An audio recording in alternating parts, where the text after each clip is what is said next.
E aí, gente, Enem Science aqui. Esse episódio 78 do nosso Princípio Econômico Podcast.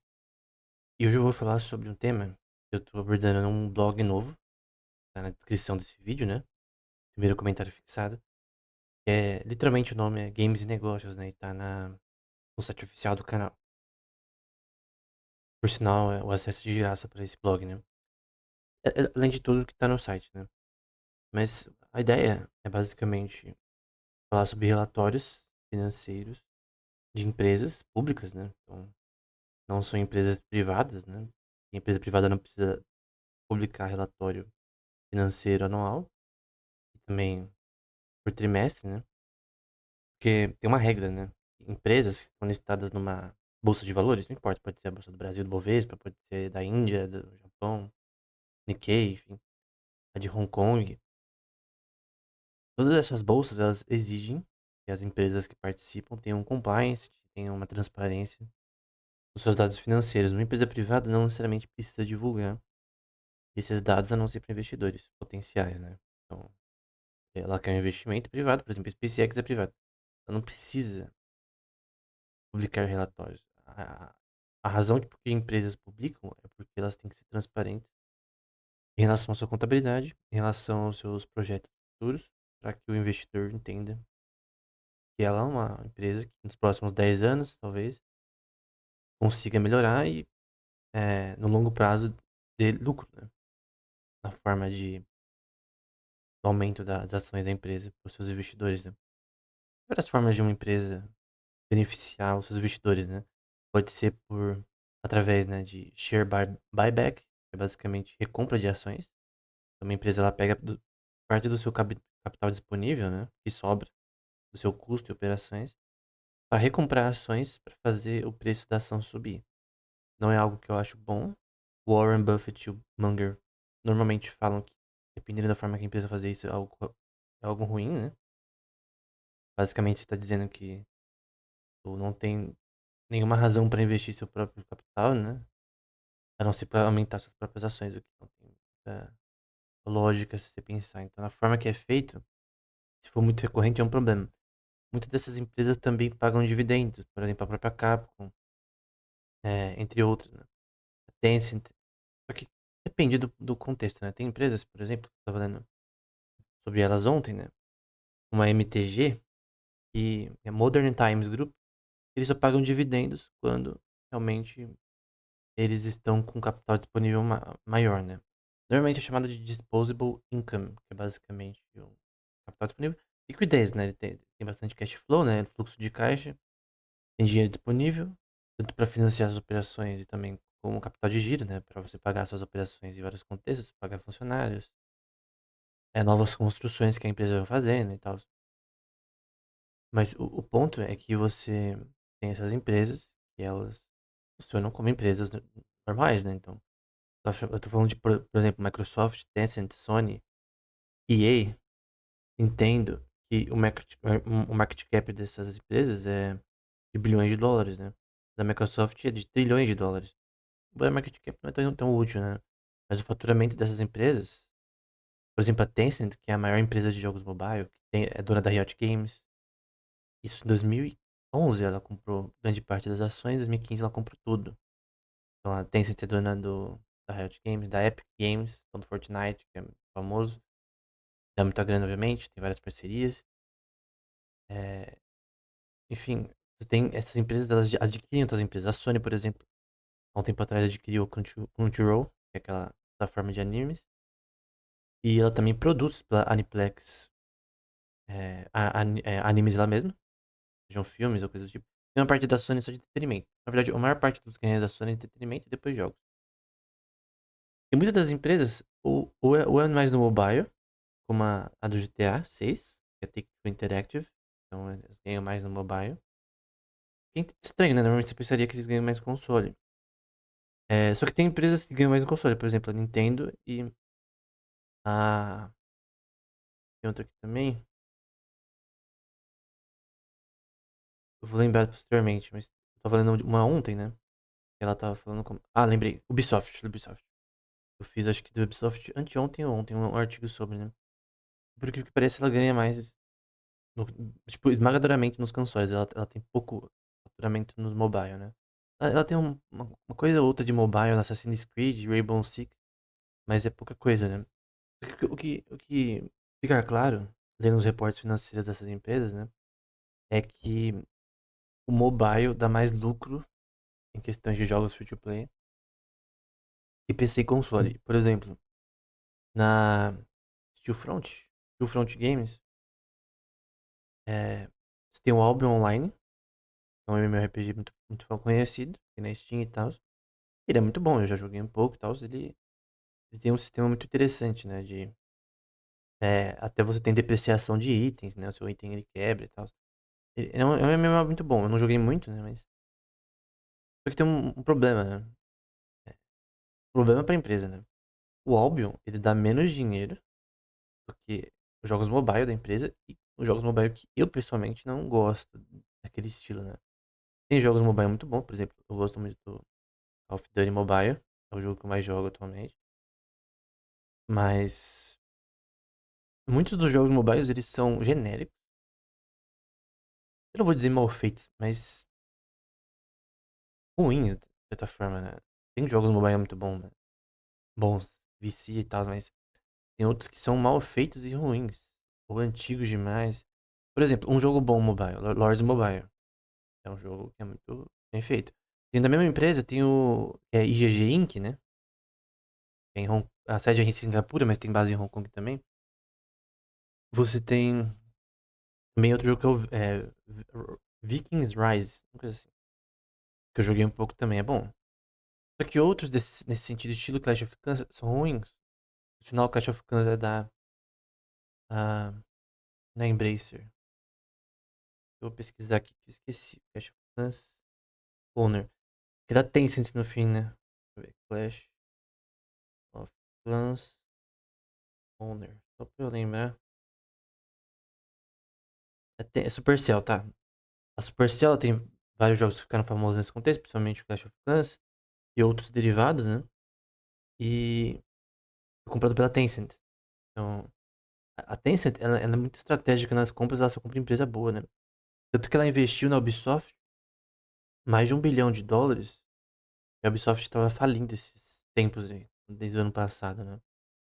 Por péssimas decisões. Eu acho que é bom falar sobre a Ubisoft, né? Eu vou falando sobre várias empresas de forma totalmente randômica, aleatória, pelo que parece, mas não é exatamente aleatória, só que eu acho melhor falar dessa forma, né? De uma forma linear.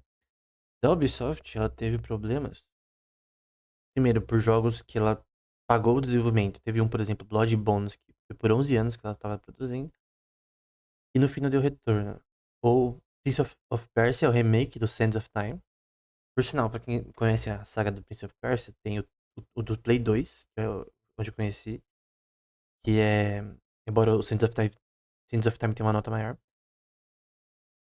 Então, do PS2 que é o True Thrones, e tem outro também que é o Warrior a versão que eu joguei mais foi do PSP, né? Muda o nome, né? Acho que na verdade o Warrior with Ten é o mesmo, mas. Enfim, tem dois Prince of Persia no Play 2. O primeiro do Play 2 é aquele que a esposa dele é raptada por um cara careca louco lá. Depois ele ganha aquelas correntes. O próximo segue a história posteriormente, né? Eu joguei mais o primeiro. E tem o de Play 3 também. Eu não joguei ainda, mas no geral, cara, uma série muito boa. Muito bem feita, é aclamada até hoje. Tem pessoas que ainda fazem speedrun nesse jogo aí. E é da Ubisoft, né? A Ubisoft ela faz jogos bons. Mas ela quis fazer um remake desse jogo e, obviamente, você tem um custo de produção. E você tem que entender que quem permite que certas operações sejam feitas, esses jogos sejam feitos, é a parte do financeiro, né? Então, por exemplo, vamos supor que você chega no financeiro e fala, ó, a gente tem uma ideia de um jogo, a gente tem um projeto. E a empresa tem várias subsidiárias, né? Você tem que ver a sua capacidade de financiamento desse jogo. Seja externa, por empresas que possam investir nessa questão, parcerias com outras empresas, ou a disponibilidade de reserva de capital, né? Então você tem reserva de capital na forma de chamada de cash equivalents, equivalentes a dinheiro. Então, no balanço financeiro, você vai ter lá os cash equivalents, que vai ser, por exemplo, em títulos, em tesouro, coisas que você pode converter rapidamente para dinheiro. E, ou até reserva, dinheiro mesmo, no banco. Então, você tem isso e a capacidade de alavancagem, né? Então, quanto que eu posso pegar de crédito no banco, seja o banco do próprio país, ou, por exemplo, tem empresas como a Stillfront, que é na Suécia. Então, a moeda lá é a krona, perdão, a coroa sueca. Então, eles vão pegar em dólares um empréstimo dos Estados Unidos, por exemplo, ou em outra região, na Europa, na Europa, por exemplo, em euros. Então, o ponto é que eles precisam pegar empréstimos, esses empréstimos têm risco de crédito, né? Então, essas empresas sempre falam disso, né? Nos relatórios financeiros. O que é risco de crédito? Por exemplo, a empresa quer financiar um jogo, a Ubisoft, por exemplo. Ela precisa de dinheiro, mas ela não tem. E crédito não é o suficiente no próprio governo, no próprio país, né? Tem sede na França. A Ubisoft tem sede na França, né? Nos Estados Unidos, tem unidades, né? Mas, enfim, tem em todo mundo. Tem muita. É demais, talvez. Então vamos supor que eles querem esse dinheiro, só que você tem o risco de crédito, né? Porque se você tem um aumento na taxa de juros do Fed, que é o Banco Independente Central dos Estados Unidos, você basicamente não vai ter uma porcentagem maior de risco associada a pegar crédito, né? Então você não vai conseguir financiar o jogo, né? Então você pode financiar por terceiros, né? Que é chamado de venture capital, né? São empresas que investem em outras empresas. Na verdade, ou pessoas também, né? Grupos financeiros, pode ser uma holding, pode ser o setor de private equity, né? É, e são fundos que compram outras empresas, né? Através de alavancagem de crédito, né? Então elas pegam empréstimo do banco para comprar a empresa. A Berkshire Hathaway, ela faz mais no sentido de... Ela primeiro pegava reserva de dinheiro suficiente para comprar novas empresas, né? Eles normalmente não alavancavam tanto com crédito, pegar empréstimo do banco. É pior, né? Assim, mesmo para empresa grande, isso daqui não funciona só para o indivíduo, tá? Vou pegar crédito. Pegar crédito é sempre a última opção. Porque você tem que pagar por aquilo, né? Se você tem só a reserva de poupança, né? Você poupa dinheiro, é sempre melhor do que você pegar crédito. Porque crédito vai ser mais caro, né? Por razões óbvias, né? Tem flutuações de preço de crédito que vão ter problema. É, flutuações de inflação, enfim. Taxas cambiais que mudam de país para país. O ponto é que essas empresas, elas têm questões de crédito, questões cambiais que podem alterar o faturamento dela também, que eu já vou falar posteriormente, que é chamada de FX Headwind. Que é basicamente quando por exemplo, se a coroa sueca apreciar em relação a outra moeda, vamos supor que seja o real, e você recebe pagamentos em reais, ou pode ser dólares, se tem uma apreciação, se ela começa a valer mais por algum motivo, no mercado especulativo, a empresa pode ter prejuízo quando ela recebe pagamentos fora do seu país. Além de impostos e outras questões também, que cada país vai ter os pormenores, né? Então, e mesmo tax havens, né, que é lugar onde não cobra impostos, como a Cayman Islands, Hong Kong que cobra menos e tal, por exemplo, de dividendos, né, o seu país às vezes te taxa, né? Então é interessante, né, como mesmo quando você vai num lugar onde não cobra impostos, seu país, meio que puto com isso, até cobra pior. No Brasil, se eu não me engano, se você operações em tax havens, né, são mais taxadas quando o dinheiro vem pro Brasil, né? Enfim. O ponto em si é que todas as empresas elas têm problemas similares, né?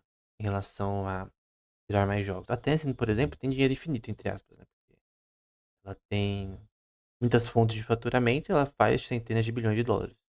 Então, é tipo, é muito dinheiro, cara, a Tencent. Vou pegar aqui rapidamente o faturamento da Tencent. Eu escrevi sobre, mas eu não lembro, né? Faturamento do mundo. Tencent Revenue 2025. Foi 104 bilhões de dólares. Ou 751 bilhões de yuan chinês, né? Então é bastante coisa, cara. Tipo, ela só compete com a Microsoft em relação a isso. Você pode falar da EA, Ubisoft, todas as empresas elas são menores que a Tencent. Ela tem muita coisa no PC, no mobile. Obviamente o que eu mais gosto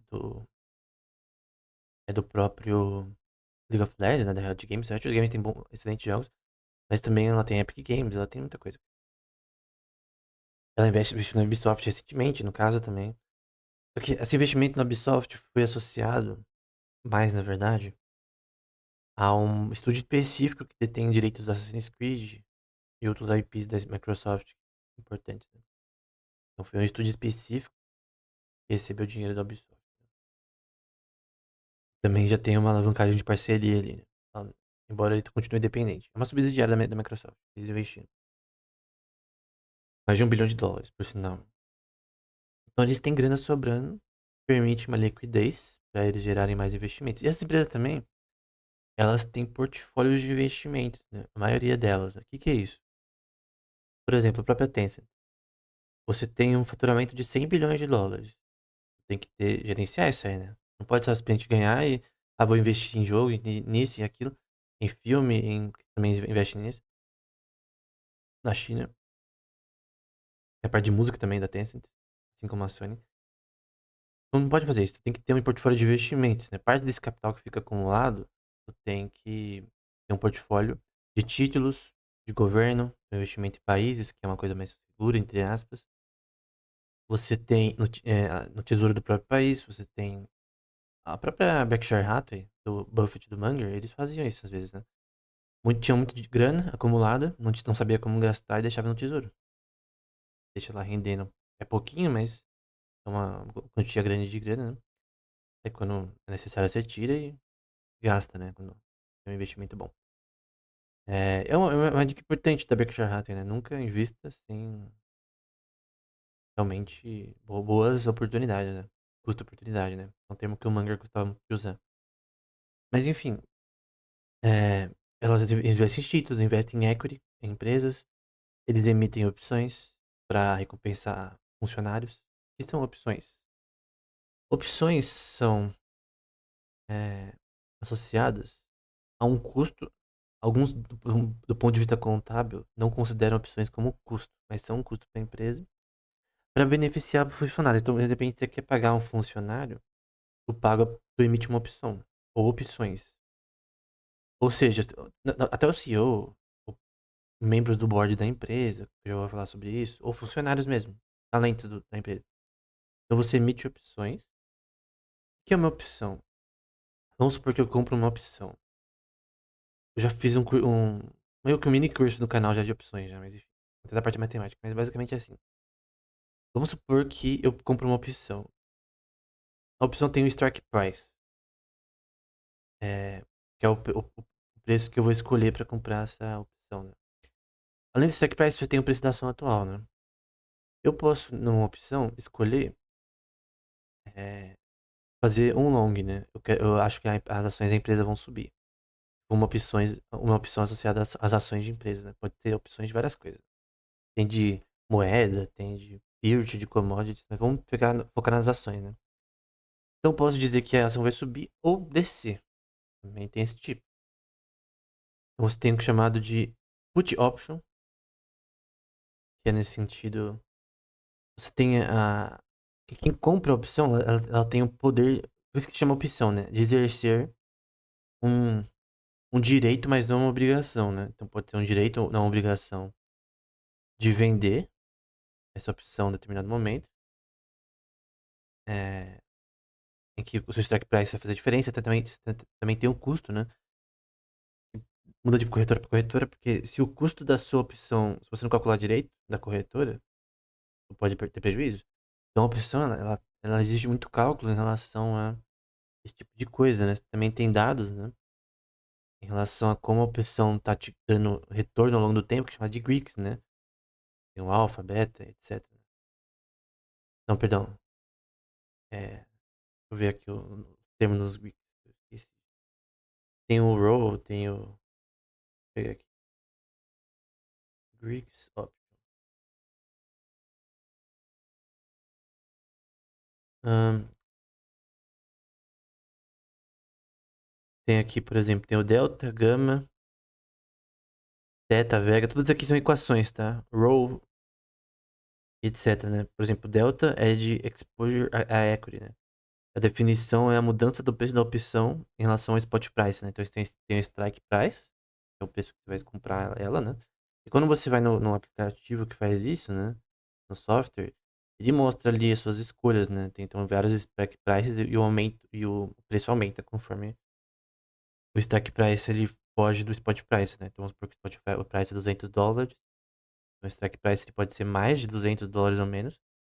E o preço e o custo disso vai aumentando. E também o tempo de duração da maturação também aumenta o preço, né? O que é o tempo de maturação? É o tempo que você pode exercer essa opção. Pode ser, por exemplo, 5 dias, pode ser uma semana e meia, enfim, tem lá as datas, né? O gama é a mudança do delta em relação ao spot price, né? Então, o delta é basicamente é, é uma noção de você entender apenas mudanças desses dados, né? Então, no caso do delta, é a mudança do preço da opção em relação ao spot price. Ou seja, você quer saber, eu comprei essa opção que tem um spot price de $200 a 203, por exemplo, dólares. Então, é, eu quero saber o quanto isso está mudando em relação ao spot price, porque o spot price, a preço da ação vai mudando ao longo do tempo, né? Ao longo do dia você vai vendo lá o gráficozinho vai mudando. O delta te calcula como essa mudança está acontecendo. O gama é como se fosse a segunda derivada do delta. Então, ele calcula a taxa dessa mudança. E aí você tem o time decay, né? Que mudança do preço da opção em relação ao tempo. Enfim, você tem várias dessas coisas que vão ser importantes para você entender quanto essa opção está mudando. Então, mas a opção é basicamente um custo para a empresa. Normalmente, elas emitem opções exatamente para recompensar funcionários. Aí tem pessoas que vão comprar essa opção, vão vender, etc, né? Normalmente você vende, outra pessoa está comprando. Então é assim que funciona esse mercado, né? Se não tem ninguém para comprar essa opção, ferrou. Então, é um mercado que você quando você vai fazer você tem que ter pessoas para fazer market makers, né, para fazer esse negócio rolar, né? Mas essa é a questão, né? Opções são para isso. As empresas também podem lidar com problemas cambiais, né? Caso a moeda deles aprecie em relação à moeda externa em que eles recebem pagamentos, o que pode afetar o faturamento deles, com put options, né? Então, algumas empresas de games, né, que eu tô citando aqui, citam, eles usam put options para lidar com risco externo de moedas, de riscos cambiais, né? Caso. A Steel Front, né? Ela teve problemas com isso, né? Dizem eles, né? Que a apreciação da coroa sueca em relação a outras moedas estrangeiras em 2025 afetou muito o faturamento deles. Só que eles não tinham hedging, né? Contra isso. Algumas empresas têm isso, têm o hedging contra isso. Ou seja, como a gente tem problemas com isso com frequência, nós compramos put options de moedas que a gente faz transações. E qual que é a questão? Tem um delay aí entre a conversão de moedas, do dólar para coroa sueca, por exemplo. Quando a coroa sueca aumenta em relação ao dólar, você vai ter um delay que vai gerar menos lucro. Os valores são diferentes. Por isso que é ruim ter moeda do mesmo. um- Moeda fiat, né? Se fosse tudo uma moeda com lastro em ouro, como o Hayek cita, né? Não teria esse problema. Outras ações internacionais não teriam essa noção cambial tão alta, né? Porque a moeda fiat ela é muito volátil por não ter valor real, né? Puramente especulativo o valor internacional dela. Embora tenha outras questões que não são especulativas, né? Eu não vou entrar aqui. Mas o ponto é que tu pode usar put options para tentar. Eu não sei os detalhes disso, né? Tipo, qual a quantidade de put options que você compra para lidar com isso, né? Mas é basicamente para quando isso acontecer, você balancear esse risco, você ter menos prejuízo. Só que é um processo que eu creio que é complexo, né? A pessoa tem que entender muito de Forex para fazer isso aí, creio eu, né? Eu não sei exatamente os detalhes de como faz isso. Mas é basicamente uma forma de lidar com o risco cambial. Toda empresa precisa disso, né? Toda empresa que vende para fora e recebe dinheiro de fora, tem que lidar com isso. A diferença do Brasil é que, na verdade, o real tá depreciando em relação ao dólar, né? Não apreciando, né? Então, quando você tem isso, você não tem tantos problemas. Como o mundo todo usa dólar, né? Mas você tem também as questões de conversão, por exemplo, que o- como muitas empresas de games cobram um preço em dólares convertendo para reais direto, né? Isso tira o poder de compra das pessoas no Brasil, né? Que basicamente a precificação na internacional e o real compra poucos dólares, né? Por exemplo, se o preço do dólar em relação ao real caísse pela metade, né? Você basicamente teria o dobro de poder de compra em games, né? Então, o que você pagava 300 reais, vai ser 150. O dólar estaria valendo 2,50. Ou 2. Não sei quanto tá valendo o dólar agora, né? Enfim, se fosse 5 e fosse metade, ia ser 2,50. E aí, no caso, você teria mais poder de compra, tá? Do real em relação ao dólar e por isso tipo, quem compra jogos nos Estados Unidos, tá lá $70, o cara tá falando que tá caro, mas o salário mínimo pra comprar $70 é uma pizza, né? Então, a proporção de poder de compra do Brasil de jogos é infinitamente menor do que dos Estados Unidos e do que da Europa, né? Eles têm moedas mais fortes.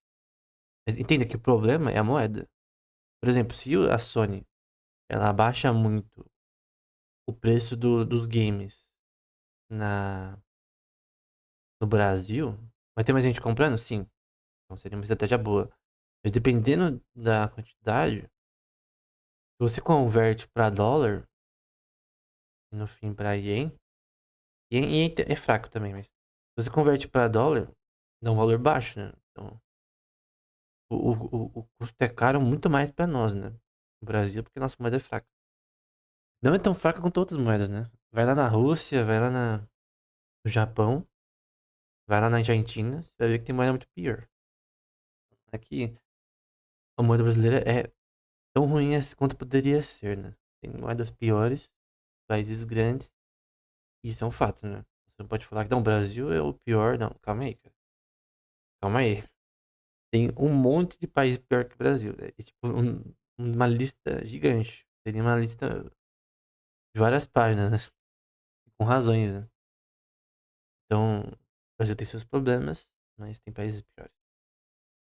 Isso é um fato, né?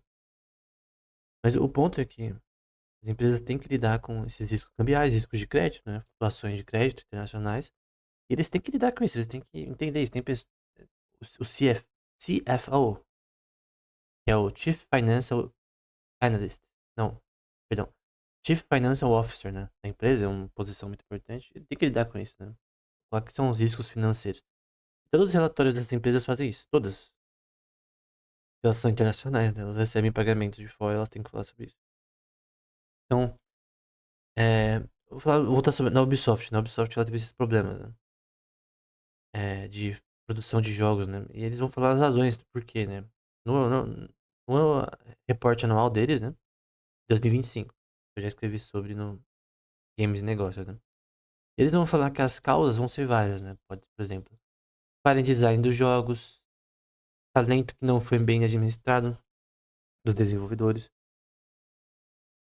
que eles chamam de bashing, né? Que pessoas xingando eles nas redes sociais. E eles meio que se defendem, né? Cara, eles não deveriam se defender porque, na verdade, eles são um problema, né? A Ubisoft, ela é talvez a empresa que eu mais falei mal nesses últimos blogs, né? Nesses últimos artigos. Que, cara, ela é uma empresa conhecida pelo The Crew, que basicamente fechou lá o servidor e que se lasca quem comprou. Ela é conhecida pelos jogos com um monte de coisas na tela.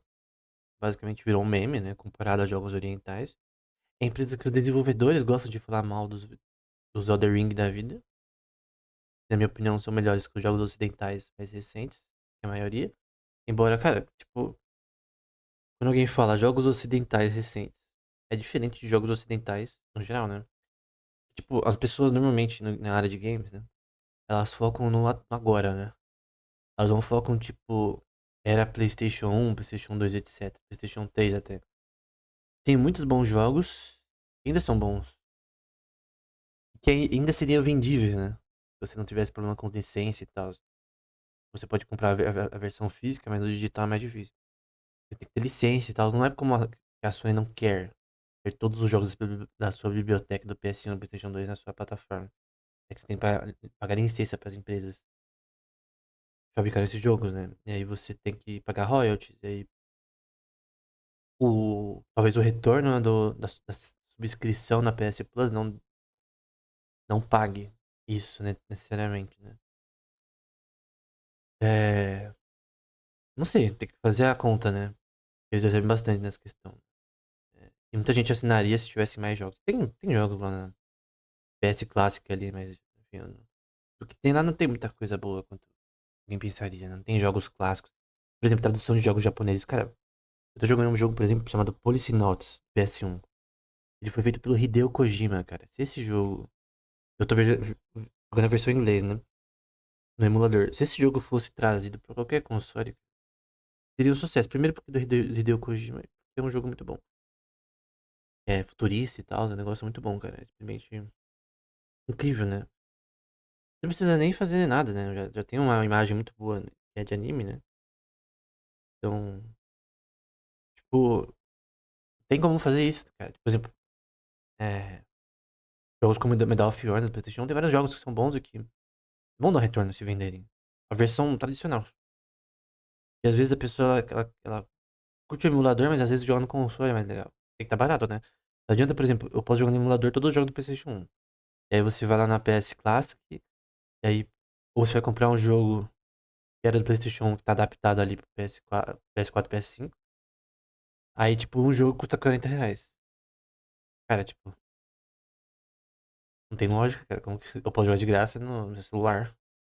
Como que eu vou pagar R$ 40 por um jogo digital ainda? Tipo, tipo, essa versão física, tá ligado? Tipo, não, é uma reprint da versão física que é pro PlayStation 4. Não, é uma versão digital que você pode ter no emulador. Tá disponível lá pro olho da cara. Mesmo em dólares. Então não tem lógica, cara. Tem que ser, tipo, a própria Switch, né? Eu tenho Switch. E a loja a- é muito cara pros jogos, né? Principalmente. Tem nenhuma noção de, por exemplo, os outros países eles têm baixa poder de compra, vão abaixar o preço para conversão em dólares. E também, se eles abaixam o preço, tem pessoas que vão usar a VPN da vida pra tentar pagar menos. Acontece. Tem esse estilo de vigarista aqui, né? Então, talvez por isso que a conversão não é feita. Mudanças de preços reais, porque de repente isso poderia fazer pessoas comprarem em outras localidades com o fim de utilizar isso para pagar menos nos jogos.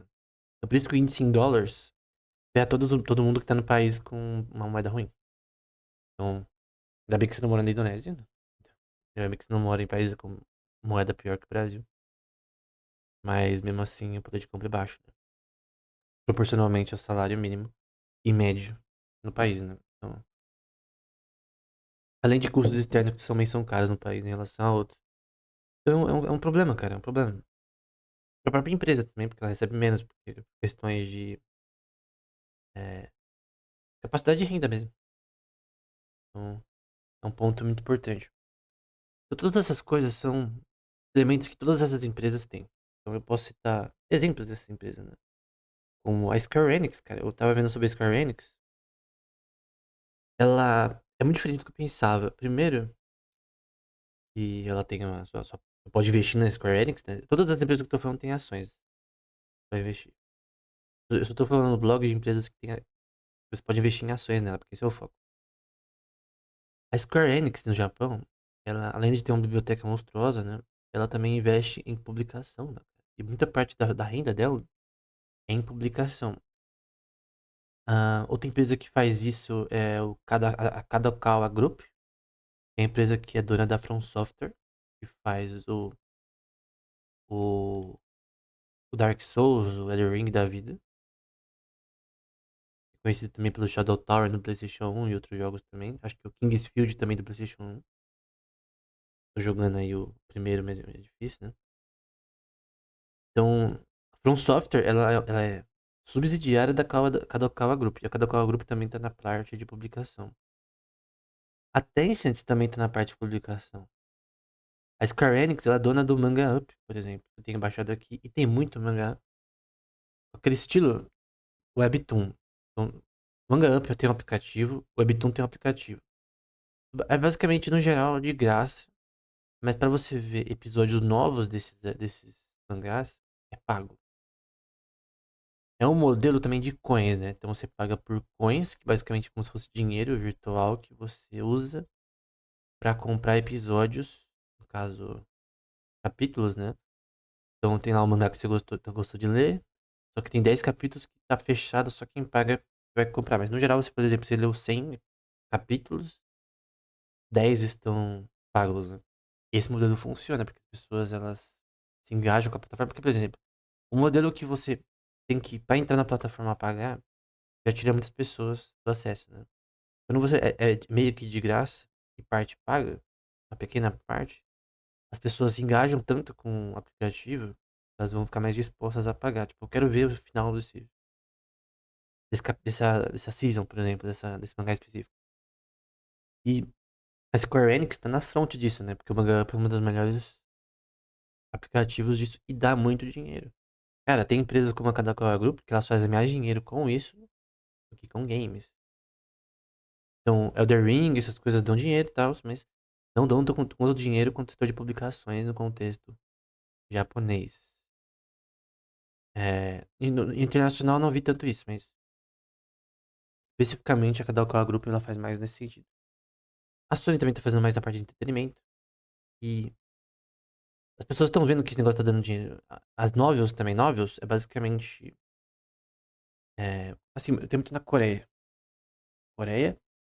e no Japão, na China também. É uma coisa asiática, né, novels. Os asiáticos não se gostam muito, né? Japonês com chinês, etc. Mas os chineses são muito parecidos, né? Na forma que eles. A cultura deles se comportam, né? Porque, no fim, eles eram o mesmo povo, de certa forma, né? Então, o Japão foi colonizado pelos coreanos, né? A Coreia era dividida em várias partes na época, mas enfim, não vem ao caso. Mas é tudo a mesma coisa, no fim, né? Entre aspas, né? Porque a Coreia, por exemplo, ela sempre foi independente por muitos anos, né? Muitos séculos aí. Mas o ponto é que eles são muito parecidos, né? A mitologia e coisas do tipo. E todos eles produzem novels. E novels é basicamente um modelo de escrita diferente, é mais normalmente com diálogo. Você tem ideias mais voltadas a estilo mangá e anime. E a maioria dos grandes manhwas, que são mangás coreanos e chineses, eles primeiro se tornaram. É, eram novels, né? O próprio Sword Art Online. Lord of Mysteries, que vai lançar o MMORPG dele. Cara, tá incrível. Eu tô lendo o mangá. Eu tava no começo, né? Tem que ver que parte que eu tô. E é interessante, não fui muito, mas é uma das maiores novels do mundo. Tem três novels que são as maiores. Shadow Slave, que eu tô pra ler também. Eu tenho o aplicativo do Webnovel, né, pra ler. Lord of the Mysteries e The Master of Gu. Eu li no passado e eu não sabia que era tão famoso porque eu li o mangá, né? No passado. Tem que voltar a ler porque parece que. Eu parei mais pro capítulo 30 pra 40. Tem que continuar. Porque dizem que é muito bom, né? O problema é você acompanhar novamente o anime, né? O mangá, né? Por exemplo, Solo Leveling, eu li anos atrás, quando nem tinha terminado. Então, tipo, quando lançou o anime, eu falei, tipo, agora, né? Eu li esse negócio anos atrás. É, é difícil acompanhar, né? Lembrar onde você tá, mas o ponto, né, é que isso daí vira jogo, né? Então, Lord of Mysteries tem um jogo aí muito cotado e é bom porque vai ser bom porque o sistema de poder aí do Lord of Mysteries é muito bom. Ele tem um negócio de é, história, arqueologia, muita coisa assim, muito interessante. Embora não seja muito do sistema de luta, é meio que a era vitoriana da vida. É um negócio muito interessante, né? O, o começo da história já é interessante, né? Basicamente, ele, ele é basicamente acusado de um crime, né? Que ele foi vítima de certa forma, mas não podia contar. O protagonista, né? Ele tem uma irmã e tal. E aí ninguém sabe quem cometeu isso. No fim ele se torna meio que um policial ali no começo da série. Só que um policial específico, que é meio que como se fosse um. Vou dizer espião, né? Mas um policial mais. Como se pode dizer? De uma unidade que não é conhecida. Tipo como se fosse um FBI. Só que ninguém conhece mesmo. E foi bem assim, sigiloso, né? É muito interessante. E poucos são parte desse grupo e tal. Você tem vários tipos de poderes que você toma um negócio lá que você fica com poder, enfim. Tem vários tipos diferentes. O que eu li é mais ou menos isso. É bom. Então você tem tipo, a novel, que é assim, é como se fosse uma peneira. Você tem as melhores novels. Em vez de você fazer um anime, por exemplo, direto, ou jogo, tem as melhores novels. As melhores novels que os consumidores vão dizer que são boas viram mangá, por exemplo, ou webtoon. Os melhores viram anime e vão virar jogos. Então você tem uma peneira que no fim, o jogo que você vai publicar em anime, você sabe que é bom, porque a história é boa. Se for bem feito ali, vai ser bom, porque se a história é boa, não tem como errar. Pô, é só uma coisa chamada remediação, né? Só tô trocando de mídia, mas a história é a mesma. Então, se fazer direitinho lá, fica bom. Então, o Shadow Slave também tem anime no momento, tem mangá, parece, e é muito cotado. O Master of Ghost só tem mangá.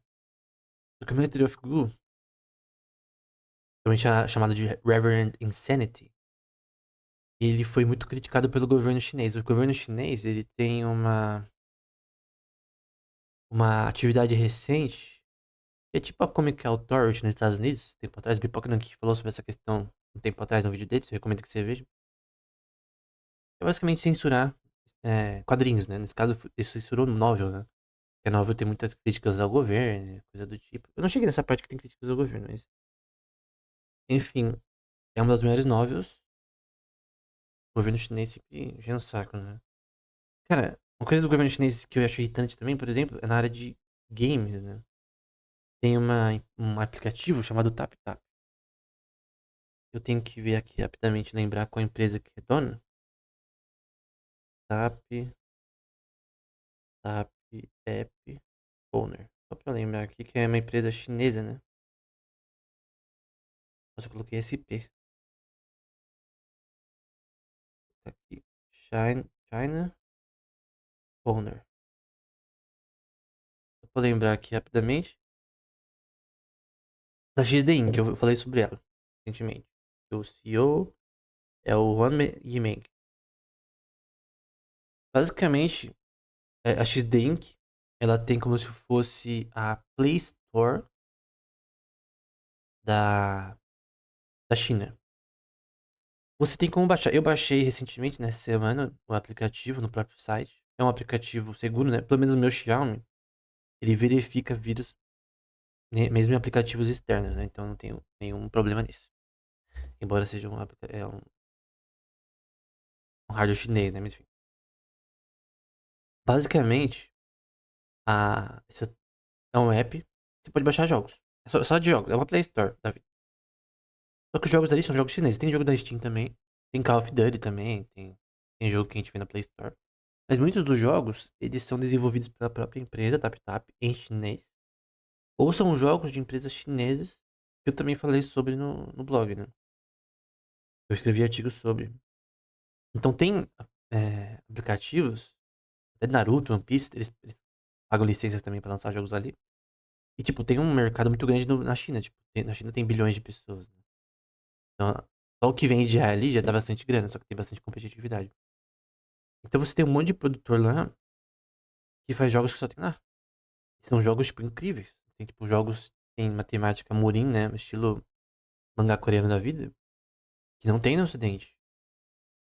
Muitos são genéricos, sim, mas eu não consegui jogar quase, praticamente nenhum, porque o problema que eu queria citar tem a ver com essa questão da proibição do Master of Gun na China, que você tem que colocar os seus dados, até número de telefone, às vezes até ter um tipo um RG chinês, entre aspas, pra você acessar o jogo, né? São jogos simples. É estranho porque na Play Store, ontem mesmo eu baixei alguns jogos. Com o Google, eu já consigo entrar. No TapTap não. Tem que ter o Google e você tem que dar um número do WeChat ou do. Acho que é. Que é um aplicativo lá que parece um pinguim.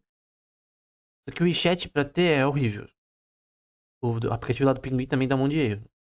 Você fazer conta ou eu ser banido é um palito. Então não é. Eu, tipo, eu vi vídeos de pessoas conseguindo fazer uns trâmites pra conseguir fazer login no app. É que se você não faz login, você não joga. Então, tem os jogos pagos, né? Mas também tem a questão, né? Se você pagar e não conseguir jogar. Eu acho que os pagos dá pra você jogar. Porque eles estão totalmente offline. Muitos deles, pelo que parece. São os prêmios, né? Da maneira de graça.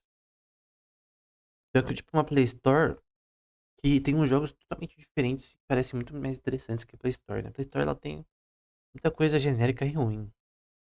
Eu gosto do Call of Duty. E deve ter um monte de jogo que eu não conheço que deve ser bom, mas... Eu vi, por exemplo, o F1 Clash recentemente, de uma empresa, que é a MTG. Eu achei interessante, que é um técnico, né? Um manager de Fórmula 1. Interessante. Não é um tema que eu gosto, né? Mas é interessante. Tem bons jogos, mas ele tem totalmente diferente, né? E muito estilo anime e tal. E nesse aplicativo também você tem publicação de vídeos, você tem como adicionar pessoas e falar com elas, já tem integração com o chat, você tem meio que um streaming. Então é como se fosse uma Play Store ultra melhorada, né? Porque você tem. Não vira só um aplicativo que você vai lá, baixa o jogo e já era. Você tem pessoas que você pode conversar com, você pode chamar pra jogar e tal. Você tem streaming, várias coisas que a Play Store poderia mudar pra melhor estão ali nesse Tap Tap Games, né? É só Tap Tap, na verdade. As pessoas de fora do país querem entrar. E isso é um problema. Porque tem empresas, tem aplicativo só ali, e tá tudo em chinês. E pessoas fora da China querem jogar. E elas pagariam em dólares pra jogar. No índice, né, de dólares, ela tem poder de compra pra pagar bastante. E elas não podem, porque tem várias restrições. E essas restrições diminuíram o faturamento de algumas empresas na China, de games. Você pensa, na China você tem muita competitividade. E nem sempre os jogos que as pessoas gostam na China é os mesmos que as pessoas vão gostar no Ocidente. Na Europa. Na Europa, por exemplo, eu tava vendo em quadrinhos, que tem um quadrinista específico. Ninguém no Japão gosta. Ninguém no Ocidente gosta, no geral. Só na França os caras gostam dele. Mas é tipo o cara top um. Top um, top 3 em quadrinhos na França. Um cara famoso na França. Esqueci o nome dele, mas não vem ao caso. Acho que é o Comic Historian, que foi um youtuber que falou sobre essa questão, né? Então só na França o cara gosta dele. Então vai vender na França. Agora não nos outros países, necessariamente. É gosto, cara. Os gostos de pessoas mudam de país pra país. Isso é normal. E por isso que se cada país colocasse os gostos, maiores gostos de livros, filmes, vai ser diferente. Até de região pra região. Então quando você tem uma fonte de faturamento externa do seu país, tu tem uma gama de possibilidades de lucro maior. Somente se seu jogo for bem traduzido, porque às vezes parece preguiça, né? Mas muitas das desenvolvedoras não traduzem seus jogos. Não tá na Play Store, mas tá em chinês, tá na língua da Indonésia. As pessoas não vão jogar. Simplesmente. O jogo funciona tudo bonitinho, mas eu não consigo ler. Por isso que o Lords Mobile, a empresa Lords Mobile, ela tem até um cara lá focado apenas nessa parte de relações internacionais, com sedes no Brasil, em partes da Europa, dos Estados Unidos, para exatamente até fazer marketing no próprio país, na língua do país. E aí o engajamento é maior das pessoas naquele país. Isso que tá dando certo no Brasil, Lords Mobile, né? Mas enfim.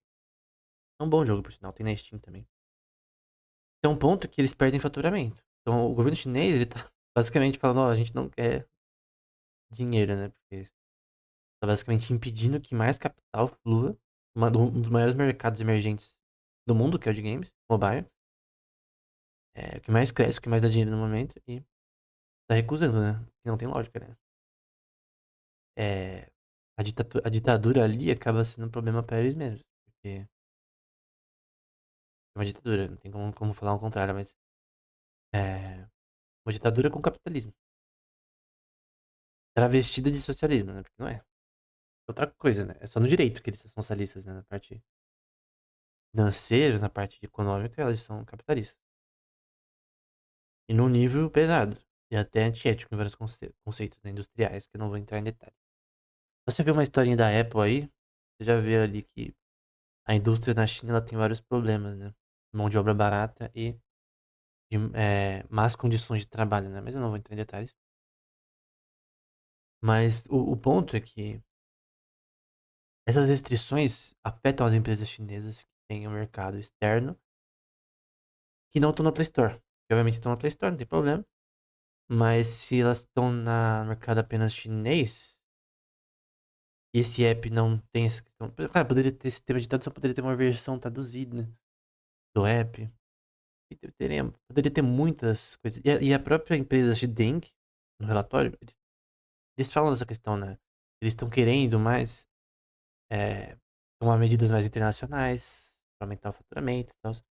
Porque no fim, se esses apps eles ficam na língua inglesa, pelo menos, muitos deles os melhores. Então você pega, por exemplo, faz outro aplicativo, pega só os melhores dos melhores jogos da plataforma, coloca nesse app que vai ser publicado na Play Store. Então, tem um app para baixar jogos, né? Não sei se tem como fazer isso, né? Um app para baixar jogos na Play Store. Eu acho que. Eu, eu, eu não sei como funcionaria, porque eu não sei se tem isso, né? Não tem como você baixar um app para baixar jogos, né? Mas enfim, vamos supor que eles dessem um jeito, né? Ao menos traduzisse, né? De repente nem lança da Play Store, mas lança um aplicativo que é seguro e tal. E sem vírus e tudo. Que permite tudo isso. Permite que a pessoa baixe e tal. E tenha outra versão do app que não seja chinesa. Isso permitiria mais faturamento para essas empresas. Hoje em dia, tu tem modelos de linguagem que você consegue fazer a tradução. Tu contrata umas 5 pessoas, um time ali de tradução. E aumenta ali o custo de eficiência com uma IA de linguagem. Traduz o jogo rapidinho. Só com pessoas verificando se tá tudo certo e tal. Então, não sei se é preguiça ou problemas, né? Outros problemas que geram essa falta de comunicação com o Ocidente em relação a jogos que são muito bons lá, que não tem acesso. Cara, por exemplo, o... teve um roguelike, né? Deixa eu ver aqui o nome. Eu tinha baixado, mas eu não gostei tanto. Roguelike Mobile Top. Já aparece já. Ahn, vamos ver se eu acho aqui. Soul Knight. O Soul Knight, ele. Pra você. Eu baixei o Soul Knight na TapTap, que é o aplicativo chinês. Tem que pôr meu celular pra jogar Soul Knight. Não tem lógica, cara. No aplicativo chinês. Agora eu fui no Play Store baixar. É só pôr o Google e eu comecei a jogar rapidamente. Então meio que você tem tantas restrições que vira um controle, né? No Brasil tá acontecendo isso, né? Já tem alguns jogos que você é obrigado a pôr CPF, né? Eu tava jogando. Eu baixei o Honor of Kings, se não me engano, é da Tencent, se não me engano. E eu tinha que colocar o meu CPF ou RG pra baixar esse MOBA, né? E baixou e tudo, parecia legal, mas eu deletei na hora, né? Eu não vou colocar meu CPF pra jogar um jogo. Simplesmente. Eu entendo as razões, porque a legislação brasileira agora tá forçando alguns jogos a fazer isso. Mas é algo que é muito contra a privacidade das pessoas. Você tem vários vazamentos de dados que acontecem de dados desse tipo, né?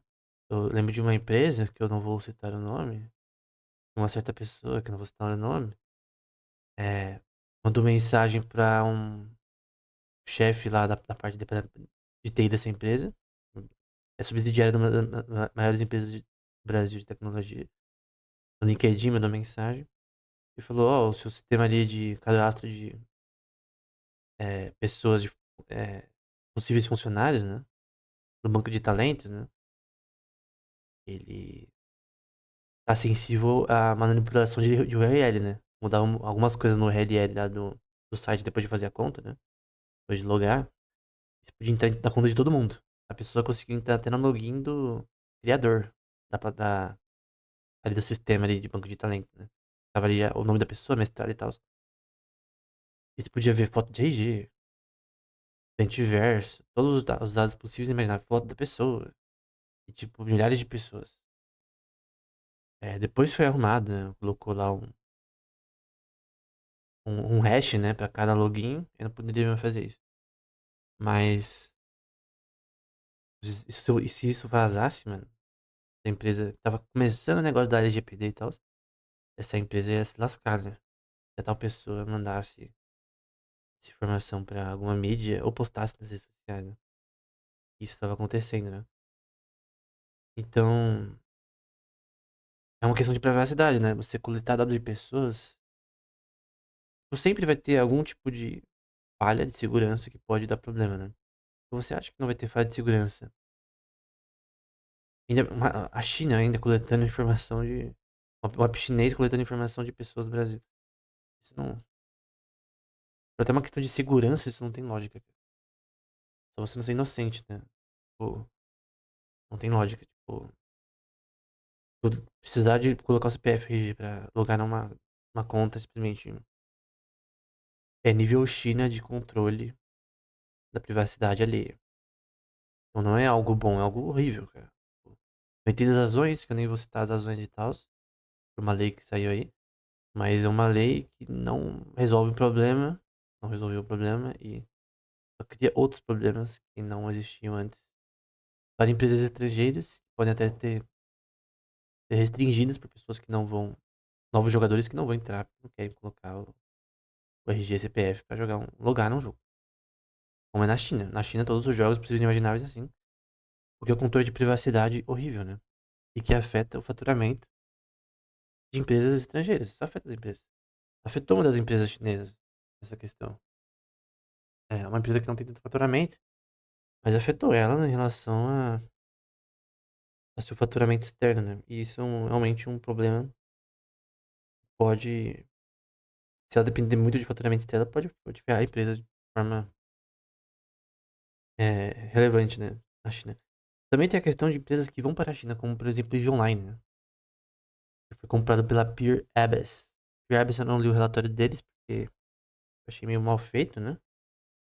Mas é uma empresa muito conhecida, ela comprou o EVE Online, né? Da CCP Games. E tem a versão EVE Echoes, né? Que é basicamente a versão mobile do EVE Online, que é um jogo que é basicamente um sistema futurista hipercapitalista de que os jogadores eles produzem suas próprias naves, eles têm pirataria, tem exploração, coleta de minérios, todo tipo de coisa possível e imaginável o EVE Online faz. É um dos jogos MMO mais interessantes do ponto de vista econômico, né? Tem relatórios de produção e de finanças internas do jogo, publicados de mês em mês. De mês em mês. É um jogo realmente interessante. E a dona agora é a Pure Abyss, né? Então eles compraram a empresa, né? Só que é uma empresa na China, né? Só que quando uma empresa externa vai agir na China é diferente, porque tu não pode simplesmente ir lá e colocar um jogo lá. Então, o Roblox, por exemplo, ele tem a versão China, que teve que ter todo um trâmite ali, e a parte chinesa detém 51% da empresa, na Roblox na China. Então, basicamente, tu vai comprar, por exemplo, tu vai fazer uma aquisição, é chamado de fusões e aquisições, mergers and acquisitions, na China, tu não pode ter mais de 51% da empresa. E o Estado vai ter meio que controle das ações muito mais do que em outros países, né? Tem empresas que elas fazem esse trâmite, né? O Roblox fez, e tem um mercado muito grande na China, né? Eles ganham dinheiro com isso. Mas às vezes não tem lógica, né? Porque você vai ter muita dor de cabeça. Ou de vista legislativo, de legislação, né? Porque a legislação ela pode afetar a empresa. De um país pode afetar a empresa significativamente, né? Da parte do Roblox, por exemplo, eles falam, por exemplo, da legislação brasileira mudando recentemente, no relatório de 2025. Da Europa na parte do Reino Unido também, leis mudando com relação a isso. Então, você é uma empresa internacional, qualquer tipo de empresa, né? Você vai ter problemas com países que vão ter mudanças na legislação, de repente, cobrança de impostos, restrições na forma que coisas podem ser cobradas no jogo. Um jogo que não tem nada a ver com cassino, sendo considerado cassino, porque tem loot boxes. Eu pessoalmente não sou contra loot box. Tipo, tu é livre pra ir no loot box do Counter-Strike se ela quiser. Contanto que a porcentagem de probabilidade ali seja correta, né? Transparente, eu não vejo nenhum problema com loot box. Então, quando a pessoa ela coloca dinheiro no jogo, ela já tá jogando dinheiro fora, né? Por exemplo, eu só gastei mais com skin do LoL no passado, né? Uma boa grana. Mas, pô, eu não me arrependo. E olha que eu nem jogo mais. Eu nem tenho baixado mais. Um dia eu baixo de novo. Porque, pô, você já sabe que é dinheiro jogado fora, né? Pô, a não ser que você joga, tipo, aquele cara vidrado, tipo, o jogador de Warcraft vidrado, que o cara quer ter a conta pra sempre, né? Enfim. Mas esse é um ponto, né? E às vezes os servidores fecham, né? O servidor na China de World of Warcraft fechou, por exemplo, em dado momento. Todo mundo perdeu tudo que investiu no jogo. Mas o ponto é que essas empresas, elas são realmente colossos, né? Empresas de games internacionais são colossos, né?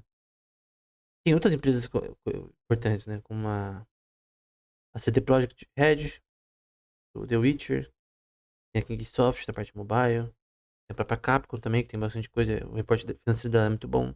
Uma das maiores empresas ainda no setor. Tem muitas empresas e tem muitos. é, assim, muitas particularidades que são diferentes e outras são similaridades. Ah, então, é basicamente isso, né? Você tem. Tipo, se você vê o mercado de games como um todo, você tem tantas similaridades que você pode fazer uma lista e sempre entender em cada empresa como ela lida com esse mesmo processo que outra empresa também lida. Desde a produção dos jogos, a aquisição de novas empresas. Por exemplo, a MTG, que é da Suécia, ela estava falando no repórter financeiro de 2025 como ela adquiriu a Playron, se não me engano. Tem um jogo chamado é, Rise Shadow Legends. Não, eu acho que é Rise. Mais ou menos assim. E Mecha Arena.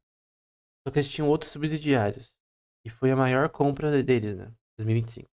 Então eles adquiriram um jogo, que eu joguei um pouco e é bom. Acho que na verdade é Raid.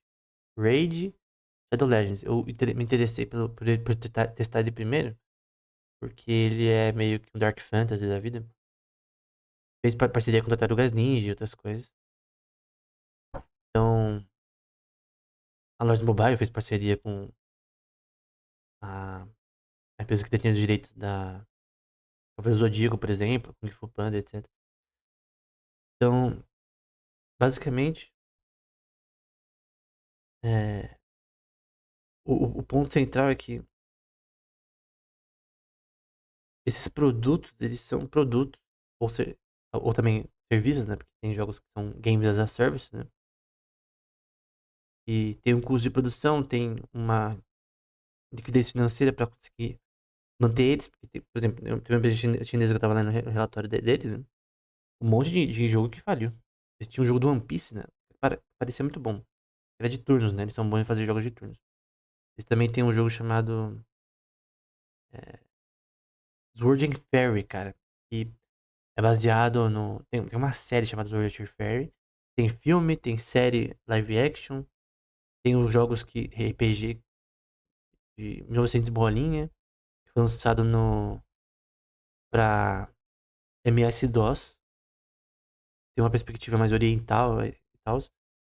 Então, cara, é muito bom. Tipo, muito interessante. Não joguei o jogo porque não tá disponível. Não é tão disponível assim pra baixar.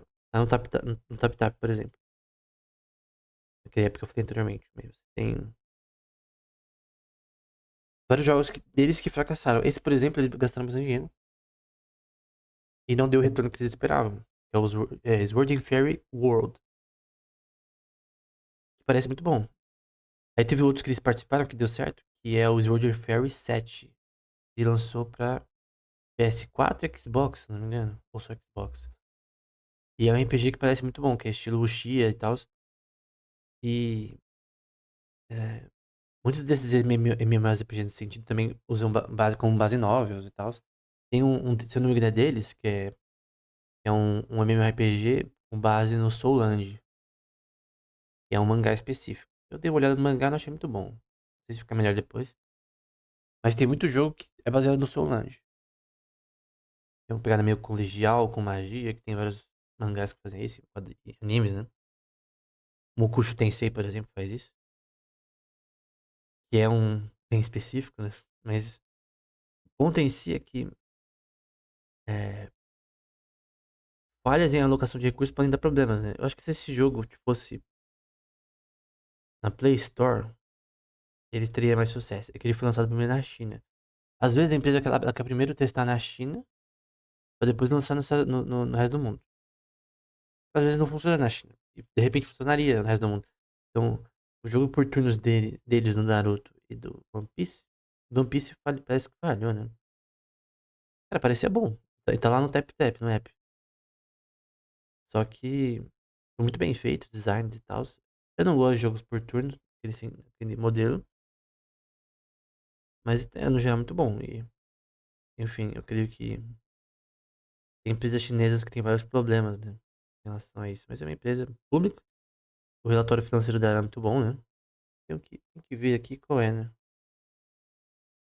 Depois eu. Tá nos posts ali. Eu acho que tá no meu Instagram, na verdade. Eu vou pegar aqui no meu Instagram. É mais fácil. Então, o maior IP deles é o Soldier Fairy, né? Que é um RPG famosíssimo, né? O 3 também é muito bem visto, além do um e do 7 também, é mais moderno. Então você sempre tem que aproveitar os IPs, né? Aproveitar os IPs anteriores pra. é, Aqui eu acho que achei. É o CMGE Technology Group. É o cara do Soldier Fairy. Muitos problemas nessa empresa. Eu não recomendaria investir nela, né? Porque ela não tem prospecto de futuro que eu acho muito bons. Porque ela só tem falhas pra falar, né? Mas não sei, né? De repente ela muda no futuro, né? Mas no caso, no momento, não vale a pena, né? Por isso que a pessoa que só olha pro gráficozinho, porque, por exemplo, vamos supor, alguém quer investir em games, ela fica olhando só pro gráfico. Technical análise, né? Ela olha o gráficozinho, ela fica vendo resistência, um monte de baboseira. Aí ela investe na CMG Group. Aí eu chego pra ela e falo, cara, você não viu que essa empresa tem falhado várias vezes recentemente? Você investiu nela. Cara, pra terminar, né? Nesse blog aqui, ó, nesses artigos que eu já postei até então, né? Eu não citei uma vez o valor das ações das empresas. Uma vez. Você pode checar, conferir. Nenhuma vez eu citei. Ok, a XD Inc. Tá tanto a ação delas. A Nintendo tá tanto a ação delas. Eu não citei uma vez. Uma. Porque eu acho irrelevante. Obviamente, eventualmente você tem que calcular o valor presente líquido da empresa. Tem que ver eventualmente.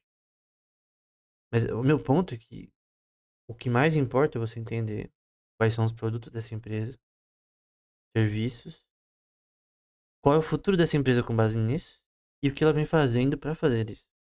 Por exemplo, uma das empresas mais bem estruturadas que eu vi, na minha opinião, foi a MTG, a Modern Times Group. A Stillfront também. Essas empresas norueguesas, né? Elas são muito bem assim estruturadas, né? Tanto o board member, né? Quanto a forma que elas fazem as coisas, né? E os relatórios delas são muito bons. Nossa, simplesmente as empresas da Suécia, Noruega ali, realmente de games, né? A Supercell, se não me engano, é Noruega. Elas realmente estão de parabéns, assim. Acho que é a Finlândia, não lembro. Elas estão no nível alto, assim, nos relatórios financeiros em relação à transparência e tal. Tem aquela parte inútil de sustentabilidade, né? Mas enfim. É bom porque ele é menos, né? Eu só pulo a parte de sustentabilidade, né? E é isso. Mas A MTG, principalmente, a Modern Times Group, né? Eu achei excelente, né? Ela tem muitos bons jogos, né? Ela foca mais em aquisições de empresas, né? Como tem a PlayerUnknown's, do Raid, Shadow Legends. Tem o F1 Clash também, que é outra empresa deles. E tem outros jogos que também que são. Às vezes, tu fala, esse jogo é horrível. Pra você é horrível. É o jogo que mais dá dinheiro. Por exemplo, na empresa do Hobby Online. O Hobby Online é um dos jogos que dá menos dinheiro nos principais. Se pensar, Hobby Online é o melhor jogo deles. Só que é o que menos dá dinheiro. Os outros jogos que eu nunca jogaria, é o que mais dá dinheiro. Então, no mobile, não é a qualidade do jogo que importa, é simplesmente a diversão que proporciona as pessoas de querer gastar, né? E aí também a divergência de nível do gamer no mobile é diferente, né? Porque a pessoa lá que é focada em fazer platina de Elder Ring, Dark Souls 3, Demon Souls, na versão tradicional, nem o remake, essa pessoa, ela tem um gosto hardcore muito maior. E ela vai gastar em comprar jogos. Ela não vai gastar em microtransações. Agora, a pessoa que joga mais mobile, eu não sou essa pessoa, né? Eu prefiro mais emulador, na verdade. Ela vai gastar mais no jogo mobile, até porque o mobile também é mais fácil de gastar. Tu tem lá o é, Apple Pay, Google Pay, você tem um monte de negócio lá que você pode simplesmente pagar com alguns cliques. Então é muito fácil, né, de você fazer a transação do que num console. Que você tem isso também, né? Você vai comprar alguma coisa no console? Você tá jogando Neverwinter, você vai comprar alguma coisa. Não é a mesma coisa, é mais lento, né? No celular é rápido, né? Eu tenho o sistema de pagamento ali pré-pronto. Então, por exemplo, eu tava jogando um jogo que tava falando assim, ah, você tem que pagar R$1,99 pra você ter no personagem. Eu curti o personagem da hora. E a pessoa vai gastando, né? R$1,99, R$10, e vai indo. Até que a conta vai lá pra lá em cima, né? Lojas Mobile, por exemplo, tem pessoas que gastam milhares de reais. Então, não é à toa que a Lords Mobile, a IGG Inc., né, que é a dona, fatura pra caramba. Essa empresa, ela tem uma mina de ouro, né? O cara gasta pra caramba em gema. É um jogo divertido, né? E tem pessoas que vendem a conta. Pessoas que vendem a conta por mais de R$4.000 no Lords Mobile. Ainda mais se ter gema. Porque a gema tem valor de mercado. Depreciando um pouco, né, em relação à venda da conta, mas é, é, é realmente impressionante, né? Quanto certos jogos que a pessoa talvez não goste e tal, e notas não tão altas sejam os que mais lucram. Então, eu pessoalmente não entendo como isso acontece, né? Como que você avalia que aquele jogo vai lucrar mais? Porque na empresa do Hobby Online, né? Na empresa no Steelfront, jogos que eu pensava que faria menos, foi o que mais fizeram. Que eu testei, eu falei, não, esse jogo é um lixo, cara. Não vou jogar essa merda. Mas é o que mais faz dinheiro. Tipo, agora. Não é no passado, que faz dinheiro agora. Eu tava vendo, por exemplo, da MTG, que o Raid, Shadow Legends, ele fez em toda a sua história US$ 2 bilhões, cara. Eu joguei um pouco, ele não é ruim. Mas não, é um jogo que eu jogaria por muito tempo. Prefiro jogar um jogo de PlayStation 1, um Tony Hawk. Prefiro jogar Call of Duty, Mobile. Só que faz dinheiro. Então é estranho entender a lógica do mobile. Eles, por exemplo, estão lançando uma empresa na Índia chamada PlaySimple. Eles vão listar no mercado de ações da Bolsa de Valores indiana, que não sei o nome. Estou fazendo um estudo, né? Pra se isso é possível, né? Não é simplesmente lançar o IPO, né? E são jogos de caça-palavras, coisas do tipo. Aí você fala, pô, você investiria, se você fosse um investidor, venture capital, sei lá, centenas de milhares de dólares, ou mais de 1 milhão, em um jogo de caça-palavras? Eu não, mas pode dar dinheiro, cara. E essa questão, né? É, o que dá dinheiro no mobile é diferente do console e PC. O que vai dar dinheiro no PC vai ter microtransações ali, mas em jogos, por exemplo, vai ser um jogo mais estruturado, mais bem elaborado. caras são mais cabreiros, né? Eles vão querer jogos que são tem várias atualizações e tal, bem feitas. No mobile, é tipo uma coisa meio que a maioria é meio que genérico, tem jogos genéricos que tem mundial, cara. Tava vendo um específico, né, de uma das empresas que tinha mundial. Eu falei, cara, como esse jogo tem mundial? Campeonato mundial, esse jogo é horrível, é genérico de defesa de Fortaleza, né? Tem um monte de jogo assim, coisa que não faz nada diferente. E faz dinheiro, então é uma questão que é difícil de entender na cabeça. O mobile, ele é diferente. Não adianta, é diferente. E ele nasceu nos browsers, né? Então eu lembro, pra já terminar, né? Na época do miniclip, eu lembro a primeira vez que eu entrei num jogo de browser.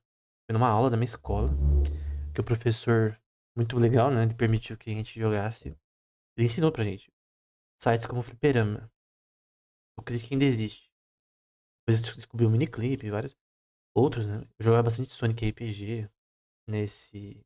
Eu aprendi a jogar Sonic nesses browsers, né, da vida. Pra quem lembra, né? Pra quem é das antigas, de certa forma, né? Tinha do Cartoon Network, né? Você ia no site do Cartoon Network, além dos jogos que tinha, como do Billy Mandy, que é o meu favorito, né? Tinha também Samurai Jack e tal. Até hoje tem, né? Fechado, né? Tem os aplicativos, eu acho ainda, do jogo. A Cartoon Network investiu tanto em jogo que ela faliu, né? Não sei. A divisão, pelo menos, dela. A Warner também é. Não sei porque a Warner é tão burra em relação à alocação de capital, né? Mas tinha aquela negócio de votação todo sábado, né? Não lembro o nome, né? Você ia no site e votava, criava engajamento, você também é, jogava no site, você via notícias no site. Simplesmente tinha uns personagens que você podia escolher pra ver o jogo do site. O site do Cartoon Network de entretenimento, na minha opinião, foi o mais, assim, inovador pra época, né? Obviamente, quando. Eu fiz meu primeiro e-mail, por causa de um jogo do KND, Turma do Bairro. Eu tinha que ter um e-mail pra jogar o jogo. Então, essa é a razão porque eu criei um e-mail. Não era criança, né? Então, jogos de browser também tem empresas que focam em browser. Eu não li ainda sobre. Tem uma empresa específica que é focada em browser e eu ainda vou ler. Então, eu não sei dos lucros do browser. No geral, o que era no browser virou mobile. Então, depois da vinda da Apple com aquele celular touch, aí veio os jogos mobile. Que antes não tinha, né? Essa tecnologia de você ter a tela touch permitiu que os mobiles nascessem. E antes era no browser. E aí você tinha microtransações. Eu lembro de um cara que eu sempre vi na loja dele. Ele sempre tava jogando um MMORPG de browser. Eu já joguei alguns e são extremamente genéricos, né? O único jogo de browser que eu acho interessante ainda é o Adventure Crash. Na época da minha escola tinha bastante gente que eu jogava, né? Tinha gente que colocava dinheiro também no jogo. Então, é uma empresa também que eu posso tentar avaliar, né? É que eu acho que ela não tá na pública, né? Eu queria, por exemplo, falar da empresa que faz o Kong, né? Ou que faz outros tipos de jogos, mas como elas são privadas, né? Ou são subsidiárias de colossos corporativos, ela não tem exatamente um relatório financeiro dela só. Então, por exemplo, eu queria falar da CD Projekt Red, mas eu fui tentar ler o relatório deles e eu não consegui. Porque eu baixei o negócio lá e não conseguia abrir o PDF. Eu quero falar da Rebels, mas também o relatório deles é horrível, pelo que eu vi.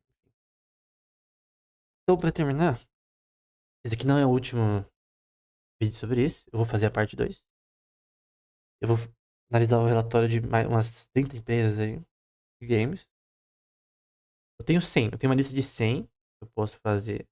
Aí eu vou coletando as melhores primeiro, que é o que eu fiz. Capcom, Square Enix. Da Bandai, infelizmente, é ruim. Por isso que eu não fiz muito. Mas eu também tô pegando coisas, por exemplo, da Toei, etc, que também tem faz distância que vão pra jogos, como One Piece, etc. Então eu tô fazendo essa linha de raciocínio, né? Então, tô pensando em fazer da Rapnet. Também tem bastante coisa no Japão. E outras empresas, né?